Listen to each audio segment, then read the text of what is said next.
एक बार तुम जान जाओ कि श्वास के बिना भी कैसे तुम प्राण को सीधे ग्रहण कर सकते हो, तो तुम सदियों तक के लिए भी समाधि में जा सकते हो। तीसरी आंख पर केंद्रित होकर तुम श्वास के सार तत्व को, श्वास को नहीं, श्वास के सार तत्व प्राण को देख सकते हो। और अगर तुम प्राण को देख सके तो तुम उस बिंदु पर पहुंच गए जहां से छलांग लग सकती है।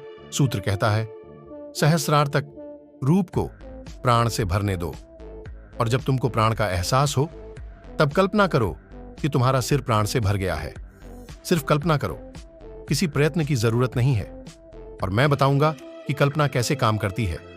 जब तुम त्रिनेत्र बिंदु पर स्थिर हो जाओ, तब कल्पना करो और चीजें आप ही और तुरंत घटित होने लगती हैं। अभी तुम्हारी कल्पना भी नपुंसक है। तुम कल्पना किए जाते हो और कुछ भी नहीं होता। लेकिन कभी कभी अनजाने साधारण जिंदगी में भी चीजें घटित होती हैं। तुम अपने मित्र की सोच रहे हो और अचानक दरवाजे पर दस्तक होती है। तुम कहते हो कि संयोगिक था कि मित्र आ गया। कभी तुम्हारी कल्पना संयोग की तरह भी काम करती है। लेकिन जब भी ऐसा हो तो याद रखने की चेष्टा करो और पूरी चीज का विश्लेषण करो। जब भी लगे कि तुम्हारी कल्पना सच हुई है, तुम भीतर जाओ और देखो।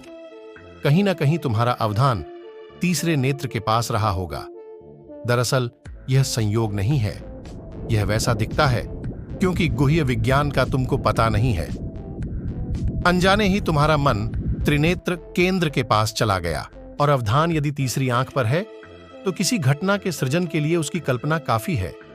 यह सूत्र कहता है कि जब तुम भ्रिकुटियों के बीच स्थिर हो और प्राण को अनुभव करते हो, तब रूप को भरने दो। अब कल्पना करो कि प्राण तुम्हारे पूरे मस्तिष्क को भर रहा है, विशेषकर सहस्रार को, जो सर्वोच्च मनस केंद्र है। उस क्षण तुम कल्पना करो और वह भर जाएगा।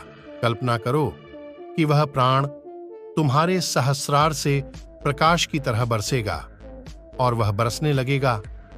और उस प्रकाश की वर्षा में तुम ताजा हो जाओगे। तुम्हारा पुनर्जन्म हो जाएगा। तुम बिल्कुल नए हो जाओगे। आंतरिक जन्म का यही अर्थ है। दोस्तों, वीडियो पसंद आए हो तो लाइक, शेयर एंड सब्सक्राइब जरूर करना।